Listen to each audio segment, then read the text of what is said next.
Olá, meu nome é Leonardo Menezes, eu sou roteirista e trabalho com cinema e televisão já há quase 20 anos e venho nos últimos 7 anos trabalhando também com o ramo de museus, criando exposições e experiências para visitantes, né? Sou formado em comunicação social pela UFRJ, tive primeira formação em rádio e televisão, né, também conhecida como radialismo, e depois fiz uma complementação em jornalismo na faixa aqui no Rio de Janeiro. Fiz o meu mestrado em memória social na Unirio, onde eu estudei o cruzamento entre comunicação e patrimônio, onde analisei a televisão como um patrimônio cultural do Brasil. E também fiz o meu doutorado na UF em comunicação, onde eu também estudei documentários e narrativas de realidade, como que elas se engajam com a participação do público. Esse doutorado eu fiz uma parte dele, um doutorado de sanduíche, na Inglaterra, em Londres, na Universidade de Westminster, também em comunicação. Bom, um roteirista, ele na verdade, ele tem que narrar uma história, que pode ser no estilo documental ou no estilo de ficção, onde conta uma mensagem e que entretém as pessoas de certa forma com a sua narrativa. O roteirista tem um desafio que é engajar o público com a proposta de narrativa que ele está oferecendo.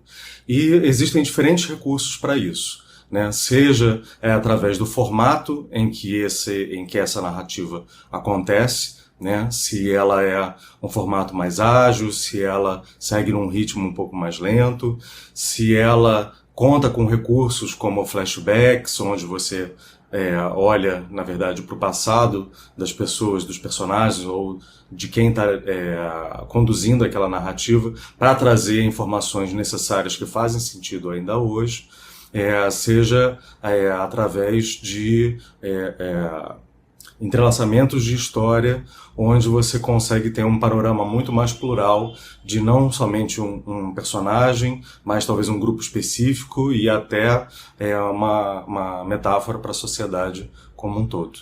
Então, o roteirista, ele engaja as pessoas, né, através de suas histórias, de suas narrativas, para determinados objetivos, seja para fazer elas refletirem sobre as determinadas condições e situações que acontecem no nosso mundo, seja para tentar sensibilizá-las para uma mensagem determinada, né?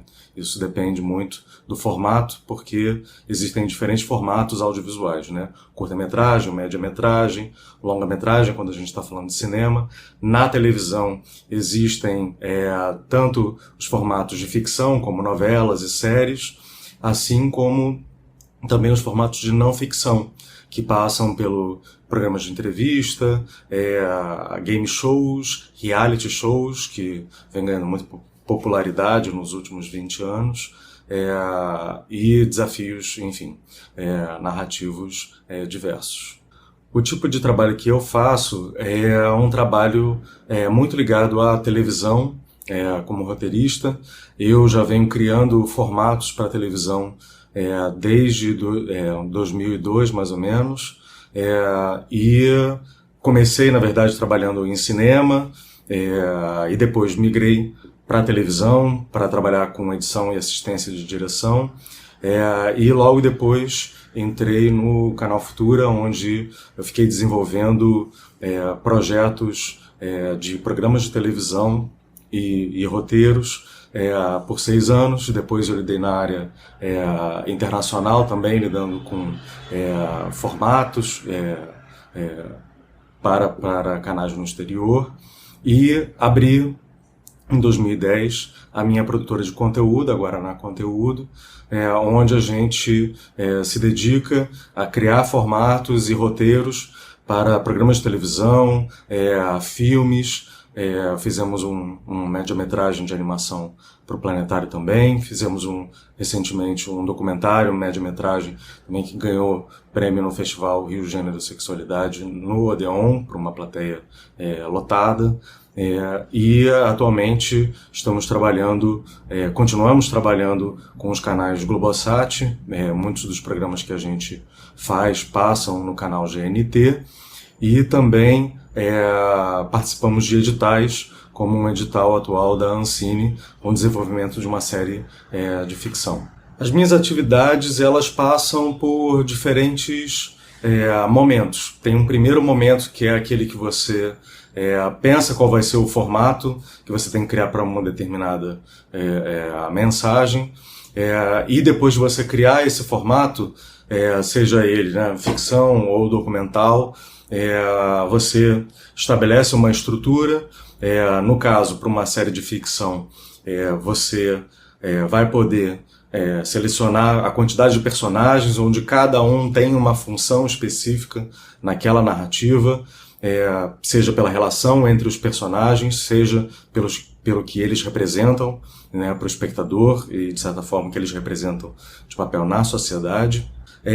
Depois desse formato delineado, você vai para uma parte de pesquisa na temática que você quer falar. Então, se você está criando, por exemplo, que é um trabalho que a gente está fazendo atualmente, uma série de ficção que trata sobre divulgação científica, de certa forma mais dentro do universo da família, do universo de humor leve, cotidiano, você tem que fazer uma pesquisa sobre tanto as temáticas mais voltadas para a mensagem, ou seja, do conteúdo em si, quanto também para a pesquisa do universo daqueles personagens.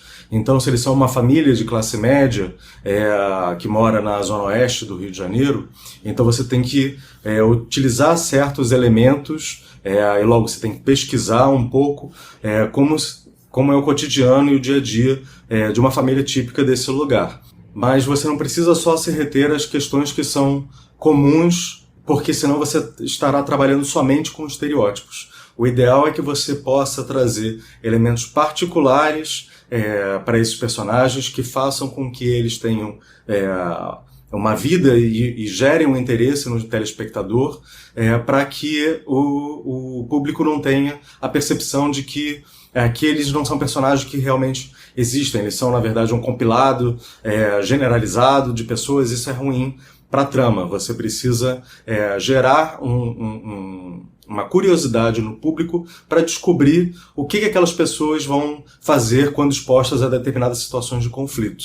Porque a trama num roteiro, ela avança quando você tem conflitos que colocam sempre à prova o desejo que aqueles personagens têm de realizar alguma coisa e dos obstáculos que eles vão encontrar no caminho para realizar aquele desejo que eles possuem.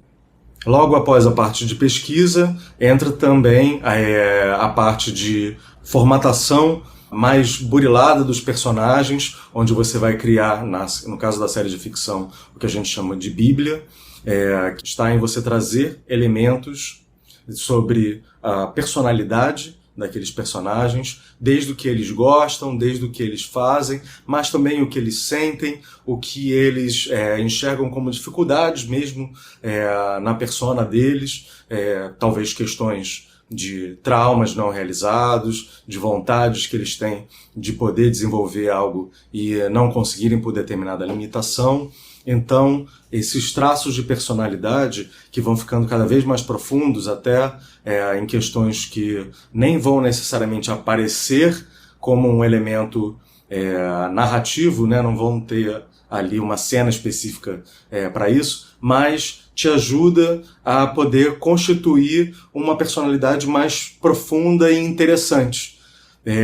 O personagem, em geral, eu faço uma analogia, que ele é como um iceberg, que o que a gente vê, em geral, de um iceberg flutuando no oceano, ele é somente a pontinha do que é mostrado, mas que embaixo desse oceano, debaixo d'água, você tem 90% de um personagem que você não vai assistir, não vai estar evidente na trama, mas que vai estar ali por debaixo, nas entrelinhas, se manifestando e justificando um pouco as ações que esse personagem vai ter. Isso é importante porque em narrativas que são muito longas, como séries e novelas, você precisa manter uma certa coerência com as ações que esse personagem vai tomar. Então você não pode ter ele tomando uma decisão no momento A e poucas cenas depois ele está tomando uma decisão que é contrária àquela que ele deu anteriormente. Isso dá uma certa instabilidade e insegurança no público de perceber melhor as atitudes e as motivações daquele personagem. Então essa parte que é dessa pesquisa profunda é o que vai alimentar o momento final do roteiro, que é para você efetivamente desenhar as cenas, a estrutura da narrativa, né, onde você começa numa parte que a gente chama da narrativa em 3 atos, né, que é a introdução dos personagens e, ao mesmo tempo, da questão com a qual eles vão lidar ao longo daquela trama.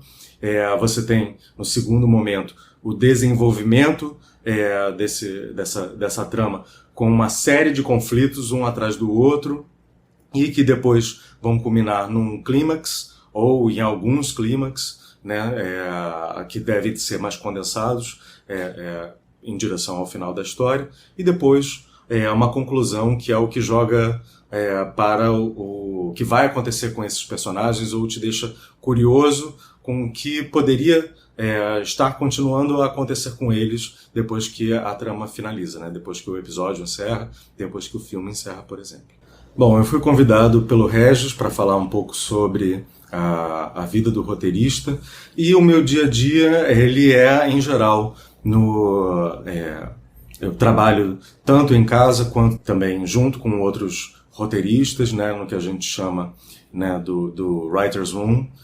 Isso facilita em termos de troca de ideias, mas em geral o Writer's Room ele funciona para um determinado projeto. Quando você está trabalhando com vários projetos e tal, é muito comum os roteiristas trabalharem ou nas suas casas, quando eles são freelancers, como é o meu caso, como também em canais de televisão que dão essa estrutura, né, em geral, para que os roteiristas possam atuar conjuntamente em projetos de ficção mais arrojados, né, como séries e especialmente novelas. Como roteirista, eu utilizo muito um editor de texto, como o Word, por exemplo, e tem muitos profissionais que utilizam programas voltados especificamente para a construção de roteiros. Eu já tenho, na verdade, um arquivo macro onde eu tenho formatado todas as informações e espaços que eu preciso para a construção de um roteiro. A ideia é que nesse documento já tem o número da cena, a descrição de onde ela acontece, se acontece de dia ou de noite, a descrição das ações dos personagens e depois, efetivamente, as falas, sejam eles personagens de ficção, sejam eles um apresentador, um narrador, enfim, ele já tem ali espaços delineados que ajuda a equipe que trabalha no programa a entender como é que aquela narrativa se dá. Então, o objetivo de um roteiro é dele ser um instrumento de apoio para que todas as equipes consigam visualizar mentalmente o que vai acontecer naquele filme, naquele programa, naquele vídeo, antes dele começar a ser gravado. Então, permite que você faça orçamento, permite que você veja quais são os elementos de cenografia, qual é o clima e o mood que a iluminação deve ter, o figurino, por aí vai. Então, ele é um guia da história com o início, meio e fim daquela narrativa. Como está o mercado de trabalho em sua profissão, se está em crescimento ou declínio? Para a parte de roteirista, a gente vai muito bem, assim. O mercado tem crescido, mesmo com um cenário de crise econômica e tal. A produção audiovisual, especificamente, cresceu cerca de 10% em 2016, e a tendência é que continue, porque a produção de conteúdo não para. O mercado cada vez mais demanda conteúdo nacional, e é importante a gente poder ver a nossa própria cultura tanto na forma como a gente narra as histórias, como também nas histórias que são contadas. Cada vez mais a gente vê, hoje em dia, temas que antes eram considerados um certo tabu ou que não eram muito abordados em programas de televisão, como questões de gênero, por exemplo, e que vem ganhando cada vez mais força no audiovisual. Outros formatos, como programas de culinária, estão cada vez mais populares, já eram e são populares há décadas, e coloca um pouco esse norteamento. Além do próprio formato de reality show, que continua a se desenvolver, alguns formatos já um pouco mais esgotados, como é o caso de determinados programas de confinamento e tal, mas a audiência de programas de reality show continua estável e isso se dá muito pela maleabilidade e diversidade de formatos que o gênero permite, né? Quais seriam as outras áreas de atuação dessa profissão e o que fazem?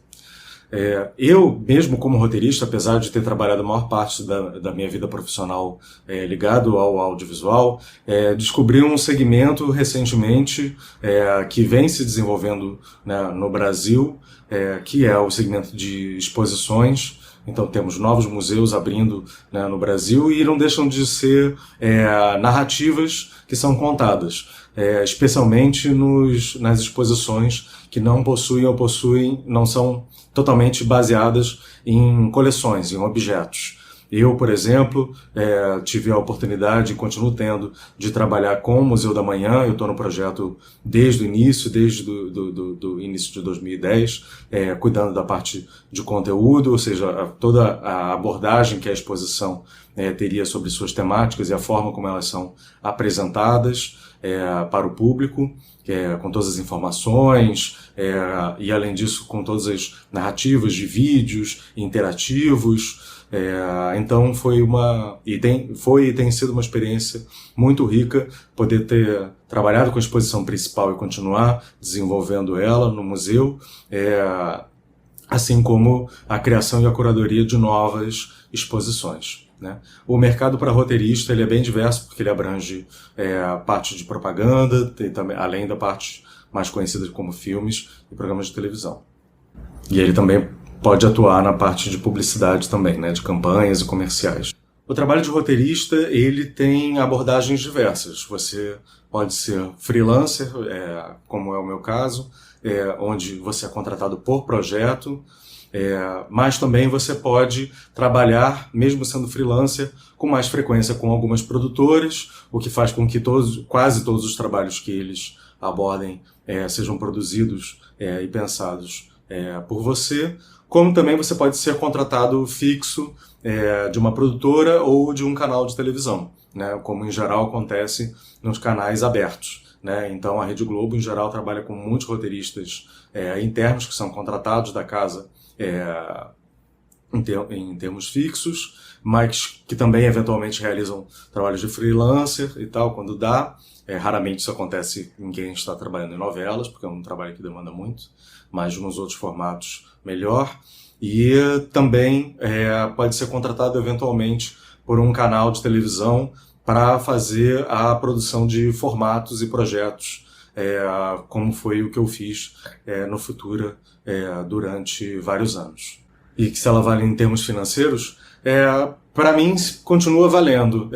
É um trabalho que tem altos e baixos, tem momentos que você é muito demandado, outras épocas do ano nem tanto, mas eu acredito que todo profissional, quando ele se dedica, busca estudar, pesquisa e ousa, não tem receios de propor coisas novas, vai ter trabalho para ele com uma certa frequência, porque ele vai ser reconhecido no mercado como isso. As vantagens é poder você ter uma administração do horário melhor, do horário de trabalho. Você, né, se não tem que trabalhar lá na televisão ou uma produtora num horário específico, você pode administrar seu horário conforme as demandas. Isso pode te sugar bastante em determinados projetos e em outros te deixar um pouco mais livre para você ir modulando ele ao longo dos seus dias. As minhas alegrias profissionais é o reconhecimento do trabalho, né? Seja tanto pela produtora, né, ou pelos produtores que te contrataram, como também pelo público. Uma outra abordagem também que é interessante, que são os editais, né, em geral da Ancine, no caso aqui do Rio de Janeiro, a Rio Film também, você poder ter projetos selecionados, né, como o caso de um projeto que a gente está trabalhando agora, uma série de ficção. Os desafios da profissão de roteirista têm sido a competitividade, há cada vez mais roteiristas pelo próprio crescimento, né, do mercado, e as dificuldades em geral estão na formação, porque as faculdades dedicam algumas matérias, mas eu creio que elas são muito básicas frente às demandas que o mercado exige. Então, a necessidade de você estar fazendo cursos e de estar buscando e lendo muitos livros e vendo muitos filmes e programas de televisão para entender o que está acontecendo, mas também olhar para os clássicos, porque as ferramentas que eles oferecem são mais evidentes para você poder se estruturar, né, melhor e ter um bom trabalho desenvolvido, mas depois você precisa de técnica e também de treinamento e de uma boa dose de coragem para poder propor formatos mais ousados e abordagens interessantes para sempre estar renovando o interesse do público no seu trabalho. Na escola, definitivamente, português é uma necessidade, é preciso escrever bem, não só corretamente, mas com um estilo e uma pegada pessoal também. Na redação, então redação é essencial, uma boa redação é essencial para um roteirista, mas também saber de história, né, para poder entender um pouco como que as ações que já foram realizadas no mundo servem um pouco como pano de fundo e contexto para as histórias que você vai criar, e, enfim, matérias de interesse geral, sempre é bom um roteirista estar antenado.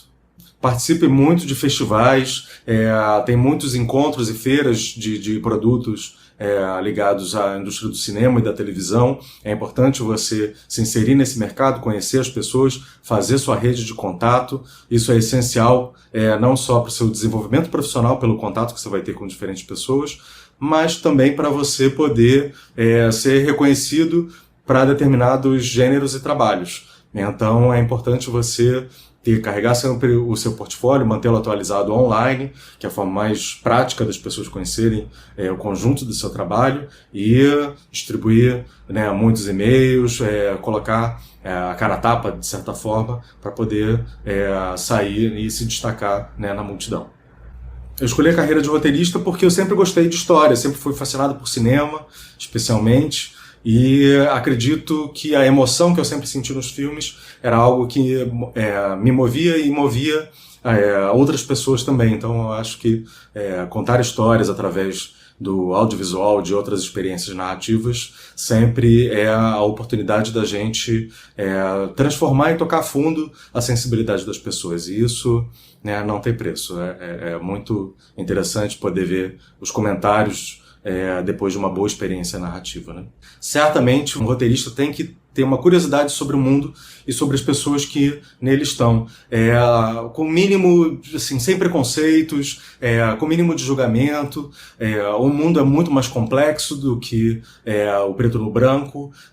Existem muito mais as escalas de cinza, onde as pessoas nem sempre só são boas, nem sempre só são maldosas, elas possuem interesses e frustrações e desejos que muitas vezes não estão ditas, mas que estão ali no fundo gerando as motivações. Então o roteirista tem que ser um curioso da forma como as diferentes pessoas vivem no mundo e os desafios que elas vivem e vivenciam, e também como elas os superam. Então, acho que tem uma grande oportunidade de você poder gerar uma empatia de personagens que você acha que muitas vezes seriam considerados excluídos ou invisibilizados, e poder trazê-los à tona com dignidade e podendo gerar interesse e conexão em grupos da sociedade que você acha que eles nem se interessariam pela história de vida daquele personagem. E isso é muito gratificante, poder trabalhar com esse tipo de material humano. Existem filmes que exemplifiquem a área profissional. Sim, tem vários filmes que tratam do fazer, né, do cinema, né? Então Truffaut trabalhou muito isso. Filmes que abordam como o trabalho de um roteirista acontece. Adaptação, por exemplo, é um grande filme com uma história muito interessante sobre um roteirista com crise de criatividade. Para mim é um clássico que demonstra um pouco as agruras da nossa profissão, né? Além de outros filmes que também tratam de narrativas em outros meios, como Cinedoc, que trata de projetos de teatro, né? Ou outros que abordam tanto o meio do rádio, como era do rádio, ou o próprio mundo, por exemplo, narrativo das artes, né? A gente tem um perfil no Facebook, que é o Guaraná Conteúdo. Lá, de volta e meia, a gente está colocando dicas sobre a área de roteiro, os desafios e curiosidades sobre isso. Recomendo ir lá, então Guaraná Conteúdo. E as dicas de carreira e de vida em geral para um jovem é você poder absorver o mundo, corra atrás e busque, sem preconceitos, aprender sobre o que está acontecendo e trazer histórias de pessoas que nunca ganharam visibilidade ou voz. Essa é uma grande oportunidade que nós temos na nossa carreira. Dar voz àqueles que, em geral, pouco possuem na mídia.